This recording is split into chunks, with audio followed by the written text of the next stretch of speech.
নাম অংকুৰ কলিতা। মই উৰিয়াগাঁও মৰিঙাল গাঁও। ভালেই লাগিছে। মই এইটো মোৰ থাৰ্ড এটেম্প্ট আছিলে। মই 12 কৰিছিলোঁ 2024-ত। তাৰপাছত মই এবছৰ ঘৰত আছিলোঁ। 25-ত মই এনেকৈ অনলাইন পঢ়ি দিছিলোঁ। দেন এইবাৰ মই কোচিং কৰিব গৈছিলোঁ আৰু তো এইটো মোৰ থাৰ্ড এটেম্প্ট। পাইছোঁ ভাল। পাৰ্চেণ্টাইল মোৰ 97.4 আৰু মাৰ্কছ 720ৰ ভিতৰত 534। কেনেকুৱা লাগিছে এতিয়া মনটো? ভালেই লাগিছে। মানে মই বহুত যুঁজি আছিলোঁ 2 বছৰ ধৰি, পাইছোঁ, ভালেই লাগিছে। কিমান কষ্ট কৰিছিলা? কষ্ট যথেষ্ট হৈছিলে আৰু হাই ছেকেণ্ডেৰী সময়ৰ পৰাই লাগি আছিলোঁ মই।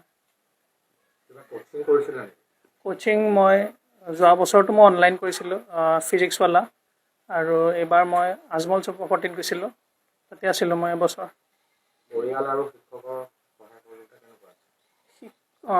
মানে ফেমিলিয়ে মাহঁতে ছাপোৰ্ট কৰিছে, কাৰণ কিয় মই যোৱাবাৰ মানে ইঞ্জিনিয়াৰিং কৰিম বুলি ভাবিছিলোঁ এতিয়া মই নিজত নাপাম আৰু ইঞ্জিনিয়াৰিং কৰোঁ।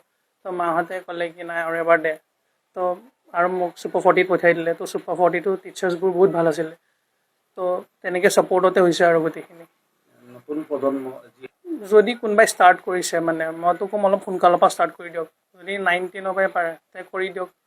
আৰু যদি সময় হৈছে মানে ড্ৰপ ল'ব বিচাৰিছে মানে, তো এবছৰ বা 2 বছৰ ড্ৰপ লৈ কৰিব পাৰে। বেছি মানে ড্ৰপ লৈ থাকিব নালাগে আৰু এইটো পৰীক্ষাত। সেয়াই। এইবাৰ যিহেতু নীট পৰীক্ষাৰ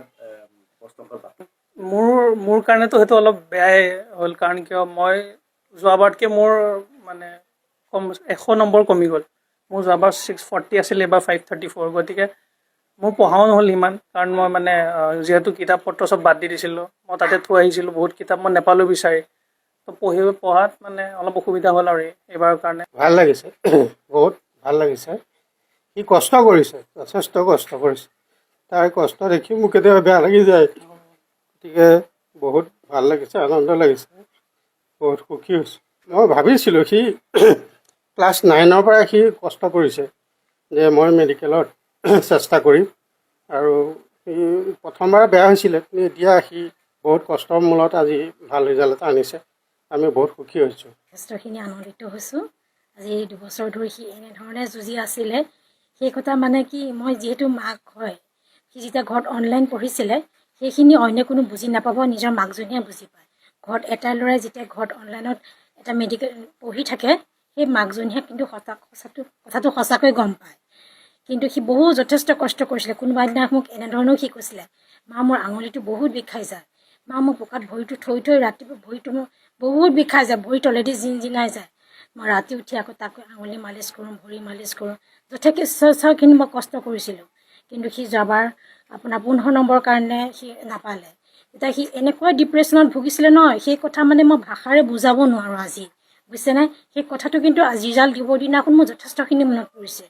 যোৱাবাৰ যিদিনা ৰিজাল্ট দিছে সেইদিনা আজি 2 দিন ধৰি মই যিটো মানে ডিপ্ৰেশ্যনত তাক মই দেখিছোঁ যে মই তাক কি কৰিলোঁ, উপায় নাপাই মই তাক উলিয়াই লৈ গ'লোঁ ঘৰৰ পৰা। 2 দিনৰ কাৰণে ঘৰৰ পৰা মই নিজৰ বাইদেউ ঘৰ তেজপুৰত মই ফুৰাবলৈ লৈ গ'লোঁ। আহি মই একমাত্ৰ চিন্তা কৰিলোঁ তাক মই কিবা এটা কৰি হ'লোঁ। সি মানে ভাবিছিলে যে মই যিহেতু নোৱাৰিম, মই ইঞ্জিনিয়াৰিঙতে গুচি যাম, NIT-ত গুচি যাম বুলি সি ঠিক সিদ্ধান্ত লৈছিলে। মই ক'লোঁ যে যিহেতু তোমাৰ এটা ক্লাছ 9ৰ পৰা তোমাৰ যিহেতু আছিলে এইটো কিন্তু ভৱিষ্যতলৈ থাকি যাব। এটা বছৰ মই যদি অফলাইন দিওঁ, কাৰণ গোটেই মানে জীৱনটো তাৰমানে থাকি যাব মোৰ মানে বস্তু যেন। মোৰ মাহঁতে যদি মই যদি অনলাইন কৰিলোঁ নাপালোঁ, কি অফলাইন কৰোঁতে যদি মই পালোঁহেঁতেন, এই বস্তু তাৰ মনত থাকি গ'লহেঁতেন। মই যথেষ্টখিনি কষ্ট তাক কিন্তু বুজাবলৈ বহুত কষ্ট কৰিছোঁ। এক ৰাতি মই সম্পূৰ্ণ বুজাই কৈছোঁ, নহয় তুমি চুপাৰ 40ত তুমি যোৱাচোন, অন্ততঃ এটা বছৰৰ কাৰণে যোৱাচোন, কাৰণ তেতিয়া তুমি জানিবা যেন মই ছাকচেছ হ'লোঁ আৰু। কাৰণ তোমাৰ এই বস্তুটো গোটেই ভৱিষ্যতলৈ থাকি যাব। কিন্তু সি কথাটো যিহেতু সি মোৰ কথা শুনে, সেইটো মই স্বীকাৰ কৰিম। সি মোৰ প্ৰতিটো কথাই শুনে। সি হ'ব দিয়া মা বুলি কয়, সেই কথাটো শুনিলে। আৰু সি সেইমতে যিদিনাখন আপোনাৰ মে' 3 তাৰিখে ৰিজাল্ট হৈছিলে, সি কিন্তু এনেধৰণে পৰীক্ষা এক্সাম দি আহিছে যে মা সম্পূৰ্ণ মই তোমাৰ কথা ছাকচেছ। সি মানে সেই কথাটো হেপিটো মই আজিও পাহৰিব পৰা নাই। খালি ফলাফল ঘোষণা হোৱাৰ পিছত কেনেকুৱা লাগিছে মনটো?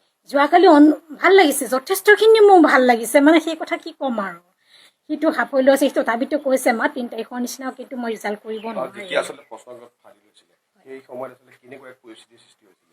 সেইদিনাখন আমাৰ দেউতাকে কৈছিলে, ঘৰত আজি জ্যেষ্ঠ এজন মানে নাইকিয়া হ'লে যেনেকুৱা আৱেগ হয়, সেই আৱেগটো সেইদিনা আমি অনুভৱ কৰিছিলোঁ। মানে আপুনি বুজাব নোৱাৰা বুলি কৈছোঁ নহয়, সেই আৱেগটো আমি সেই দিনটোত সেইদিনা আছিলে মোৰ 12 মে' মোৰ দিনটো মনত আছে। আপোনাৰ সি 10:30 সি আহি মোক কৈছে মা বাতিল হ'ল। সেই দিনটো এনেকুৱা লাগিছে যে আমি ঘৰত কিবা জ্যেষ্ঠ কিবা এজন হেৰুৱালে মানুহৰ যেনেকুৱা এটা অনুভৱ হয়, সেই দিনটো মানে আমাৰ তেনেকুৱা অনুভৱ হৈছিলে।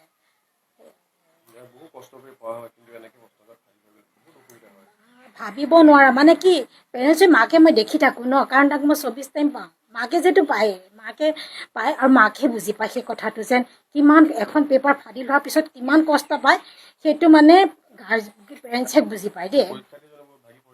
বা যথেষ্ট সি এইকাৰণেতো এইবাৰ মানে সি ভাবা মানে এইকাৰণে তাৰতো -1 আহিছে। আপোনাৰ এইটোত কিন্তু -1 আহিছে, কাৰণ সি কিতাপ পত্ৰখিনি যিহেতু মই কৈছোঁ তুমি কেইদিনমান পঢ়িব নালাগে, মানে বেলেগৰ তাৰ মাইণ্ডটো মই চেঞ্জ কৰি ৰাখিছিলোঁ, ইমান দিন পঢ়াত ব্যস্ত হৈ আছিলে। সেই বস্তুটো কিন্তু তাৰ মই কিন্তু সেইটোৱে যে তাক এফেক্ট কৰিলে, আজি অকণমান কম নম্বৰ পাই হেৰি হ'লোঁ, কিন্তু সেইটো কিন্তু তাক এফেক্ট কৰিছে। হয়, কিন্তু যথেষ্টখিনি সাফল্য উন্নতিত হৈছে, সেইটো আৰু ক'বই লাগিব।